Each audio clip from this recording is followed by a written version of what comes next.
Facebook হচ্ছে সামাজিক যোগাযোগের একটা মাধ্যম, সোশ্যাল মিডিয়া। এখানে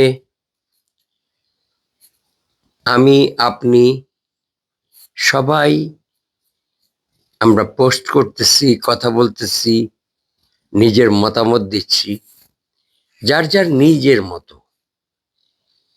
কিন্তু তার নিচে ওই জায়গায় মন্তব্য করার ক্ষেত্রে একটু হুঁশ জ্ঞান রাখবেন, কারণ এই মাধ্যমটাতে আমার, আপনার ছেলে মেয়ে, নাতি নাতনি তারাও কিন্তু আমাকে এবং আপনাকে ফলো করছে। সো ওদের কথাও ভাববেন, ভেবে মন্তব্য করবেন। ধন্যবাদ।